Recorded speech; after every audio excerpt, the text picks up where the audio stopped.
Di sini saya sebagai pembawa acara. Alhamdulillah, pada minggu ini kita bertemu lagi dalam program Kulub Hui yang akan membahas tentang rahasia sukses meningkatkan produksi dan produktivitas padi sawah dengan sistem tanam jajar legowo yang akan disampaikan oleh Bu Endra. Untuk mempersingkat waktu, saya persilakan.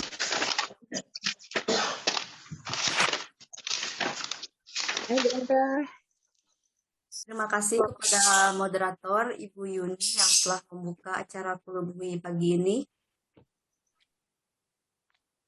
Assalamualaikum warahmatullahi wabarakatuh. Waalaikumsalam warahmatullahi wabarakatuh. Syukur senantiasa kita panjatkan kehadirat Allah Subhanahu wa Ta'ala, yang mana alhamdulillah pada pagi ini kita dapat melaksanakan Zoom Kulub Hui dengan judul Rahasia Sukses Produksi dan Produktivitas Padi Sawah dengan Sistem Jajar Tanam Legowo. Salawat serta salam semoga terlimpah curah kepada junjungan Nabi kita, Nabiyana wa Habibana Muhammad Sallallahu Alaihi Wasallam. Perkenalkan, nama saya Endra Kusmiawati. Saya adalah salah satu penyuluh pertanian di DPP Kecamatan Karangtengah, dan wilayah binaan saya adalah Desa Ciherang serta Sinangaka. Terima kasih kepada semua yang dapat hadir pada Zoom pagi ini, para petani, para penyuluh pertanian di Kecamatan Karangtengah, juga di Kecamatan Cibeber ada Pak Kus, satu nuhun Pak Kus. Dalam kesempatan ini saya akan memberikan informasi tentang sistem jajar legowo. Pada pagi ini kita sama-sama akan berdiskusi dan bertukar informasi, tentunya pasti banyak pengalaman yang telah dilaksanakan di lapangan tentang jajar legowo. Selanjutnya,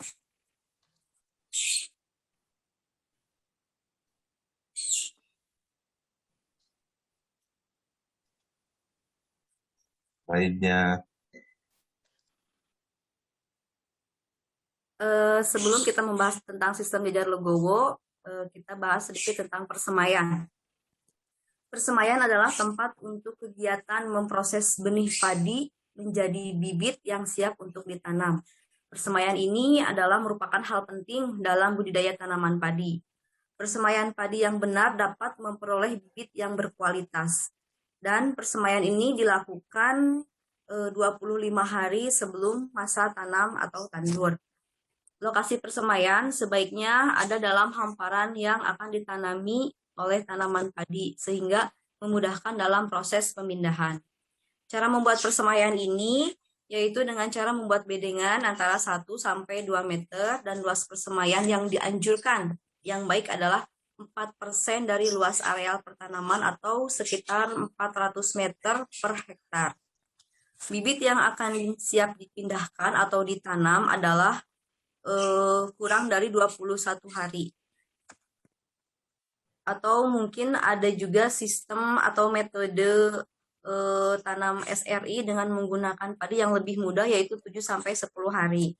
Kenapa bibit yang digunakan itu harus bibit muda? Karena jika bibit terlalu tua, nanti sulit bertambah anakan, sehingga anakannya pun akan sedikit dan bisa mempengaruhi pada hasil panen. Selanjutnya, jajar legowo.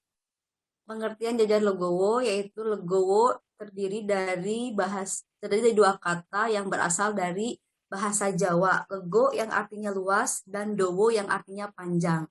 Sistem jajar legowo atau jarwo ini ditemukan pertama kali oleh Insinyur Sadeli Surya Permana. Beliau dari Balai Besar Penelitian Tanaman Padi Subang, Jawa Barat. Sistem jajar legowo ini dipopulerkan oleh beliau antara tahun 1995 dan 1996. Sistem jajar legowo ini adalah suatu rekayasa teknologi untuk mendapatkan populasi tanaman atau menambah tanaman menjadi populasinya lebih dari seperti yang biasanya tegel. Misalnya tegel itu bisa ada 160 rumpun per hektar. Dengan sistem jajar legowo ini bisa lebih dari 200 rumpun. Pada awalnya sistem jajar legowo ini hanya diterapkan untuk lahan sawah yang memang sering terjadi serangan hama penyakit. Namun sistem jajar legowo ini berkembang dan mendapatkan ternyata hasil panen yang meningkat dibanding dengan hasil tegel yang seperti biasa. Sistem jajar legowo ini menggunakan jarak tanam yang lebih luas dibanding sistem tegel. Pada umumnya, padi dengan jarak tanam yang sempit akan mengalami penurunan kualitas pertumbuhan seperti jumlah anakan yang kurang, panjang malai lebih pendek, jumlah gabah per malai berkurang dibanding dengan jarak tanam yang lebar, yaitu jajar legowo.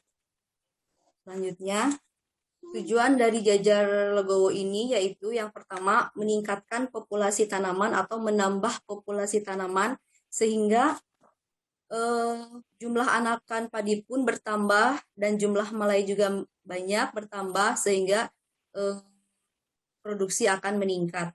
Kemudian mengatur jarak tanam dan memanipulasi lokasi dari tanaman ini agar seolah-olah tanaman padi berada di pinggir.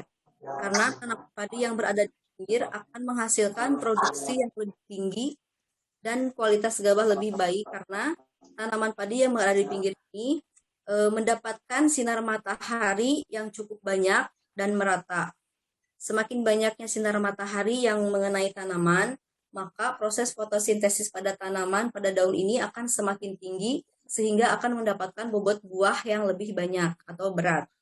Dengan sistem jajar legowo ini, tanaman padi semua menjadi efek tanaman pinggir sehingga sirkulasi udara atau CO2 akan lebih baik. Prinsip jajar legowo. Yang pertama adalah terdapat lorong di antara baris tanaman atau kalau bahasa Sundanya itu lolongkrang sehingga relatif terbuka. Ini dapat mengurangi serangan hama penyakit karena kelembabannya terjaga dibanding dengan sistem tegel yang memang jaraknya rapat.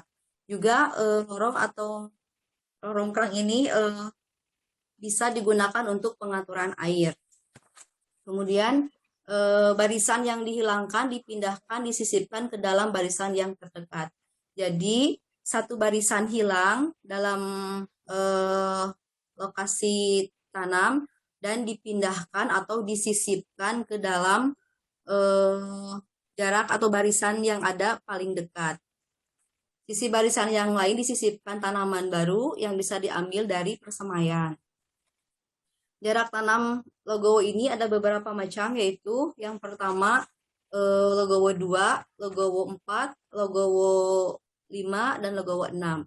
Di sini bisa terlihat dari gambar contoh legowo 2. Untuk jumlah rumpun biasanya dengan jarak tanam tegel itu adalah 160 rumpun, sedangkan dengan jajar legowo 2 bisa menambah populasi menjadi 213.300 rumpun. Dengan legowo 4 bisa menjadi 256 rumpun dan dengan legowo 4 dengan caplakan 20-10-40 bisa menjadi 400 rumpun. Ini adalah contoh peningkatan populasi tanaman yang meningkat dengan sistem jajar legowo. Dengan jajar legowo 2 itu terjadi peningkatan populasi menjadi 30%, dengan jajar legowo 3 25%, dengan jajar legowo 4 20%, jajar legowo 5 peningkatannya 16,6% dan jajar legowo 6 peningkatannya adalah 14,29%. Selanjutnya adalah manfaat atau kelemahan dari tanam sistem jajar legowo ini, yaitu bisa dibilang kelemahan karena mungkin ada hal yang tidak biasa. Yang pertama adalah bertambahnya tenaga tanam atau pekerja tandur, karena semakin banyaknya tanaman yang ditanamkan, otomatis tenaga kerja harus bertambah. Yang kedua, membutuhkan benih yang lebih banyak dibanding sistem tegel yang biasa. Kenapa? Karena populasinya bertambah, otomatis penggunaan benih juga ikut bertambah. Ini adalah manfaat atau keuntungan dari sistem tanam jajar legowo. Yang pertama adalah sinar matahari merata masuk ke dalam rumpun atau areal tanam. Dan yang kedua adalah mudah dalam pemeliharaan. yaitu pemupukan, penyemprotan, pengendalian OPT dan gulma, sehingga adanya lorong di antara baris jajar legowo itu dapat memudahkan petani dalam ngawur pupuk. Jadi petani berjalan di lorong tersebut. Kemudian penyemprotan juga menjadi mudah, petani bisa menyemprot, tidak harus menyuai. Kalau sistem tegel itu harus disuai, tapi ini ada lorong, jadi dia bisa berjalan di antara lorong-lorong tersebut. Kemudian pengendalian OPT juga dan gulma. Pengendalian OPT ini misalnya hama tikus biasanya itu dia senang di tempat gelap dan dia juga di tempat-tempat yang gelap seperti itu. Jadi kalau misalnya di sistem legowo ini karena adanya lorong, jadi mungkin si tikus dia tidak berani untuk berkeliaran karena adanya jarak, adanya lorong. Kemudian pengendalian gulma atau penyiangan jadi lebih mudah.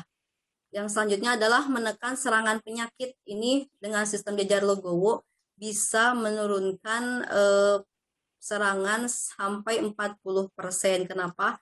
Karena adanya jarak tanam, sehingga seperti ada penyakit kresek, itu dengan adanya angin bisa terjadi gesekan-gesekan antar daun dan bisa menyebabkan penyebaran yang cepat. Karena dengan sistem jajar legowo, dengan adanya jarak tanam yang cukup lebar, pengendalian ini atau gesekan-gesekan tersebut dapat berkurang seperti halnya dibanding dengan tegel.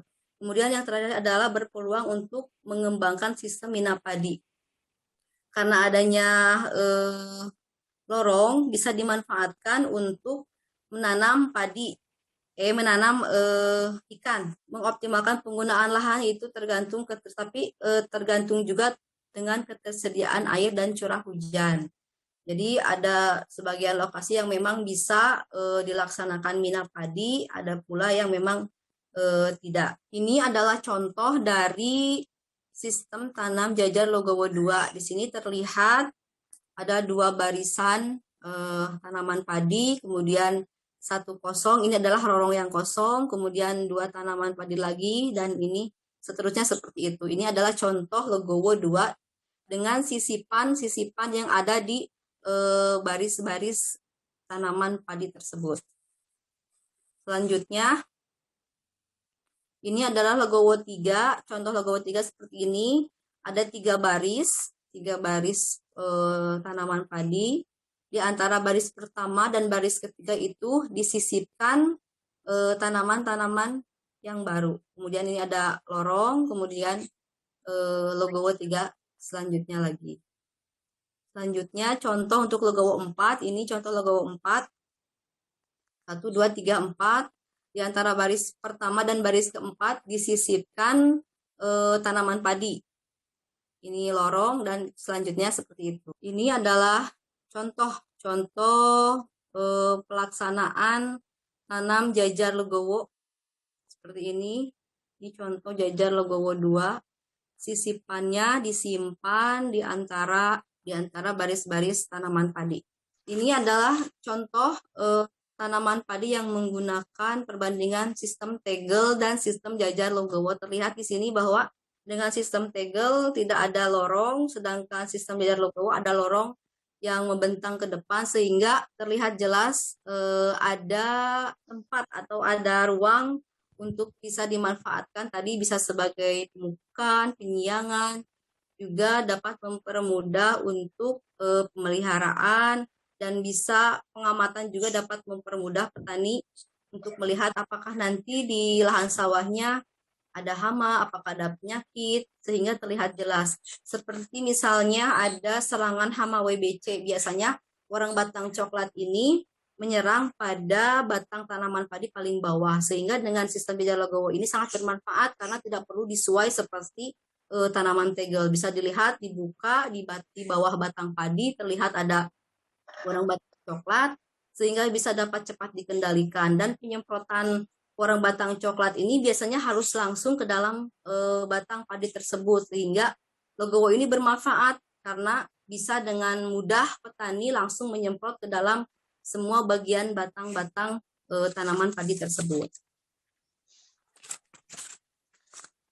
Ini adalah contoh-contoh panen. Panen padi dengan menggunakan sistem jajar legowo sesuai dengan pengalaman petani yang pernah dilaksanakan di Kecamatan Karangtengah itu. Dengan legowo 2 bisa menghasilkan panen 7-8 ton per hektar untuk tanaman padi sawah dengan sistem jajar legowo. Untuk sistem tanam jajar legowo ini selain menambah benih padi, selain menambah juga kerja tandur, juga harus ditambah pemupukan karena di dalam tanam jajar legowo tadi populasi meningkat, otomatis ada tanaman baru yang datang sehingga dengan sistem tegel biasanya misalnya menggunakan pupuk urea 1 kintal bisa ditambahkan menjadi 1,5 kintal. Tapi pemupukan ini tentunya harus tergantung pada spesifik lokasi ya, karena setiap kecamatan, setiap wilayah itu berbeda-beda, jadi tidak bisa ditentukan berapa kintalannya yang tepat untuk sistem tanam jajar legowo ini. Hanya ini sebagai referensi saja untuk sistem jajar legowo yang telah dilaksanakan di Kecamatan Karangtengah oleh Bapak Haji Endang di Desa Sukamanah. Beliau telah melaksanakan tanam jajar legowo 2, yaitu dari tahun 2018 sampai saat ini dia melaksanakan tanam jajar legowo dengan hasil 7-8 ton per hektar hasil panen.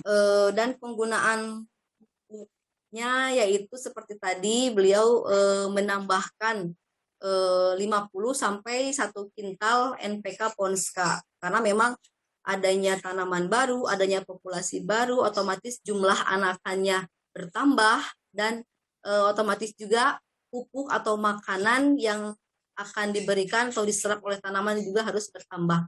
Diibaratkannya kita ada dalam suatu rumah yang memang setiap hari kita makan, kemudian datanglah seorang tamu, nah otomatis biasanya memasak nasi itu sekian liter, otomatis harus ditambah karena dengan bertambahnya orang yang makan atau memang padi memang pupuk tersebut harus ditambahkan ke dalam lahan sawah tersebut. Untuk panen tanaman padi dengan sistem jajar legowo ini banyak juga pengalaman petani yang telah melaksanakan, ada yang memang sampai 8 ton per hektar, ada yang lebih, ada yang di kisaran 7 ton.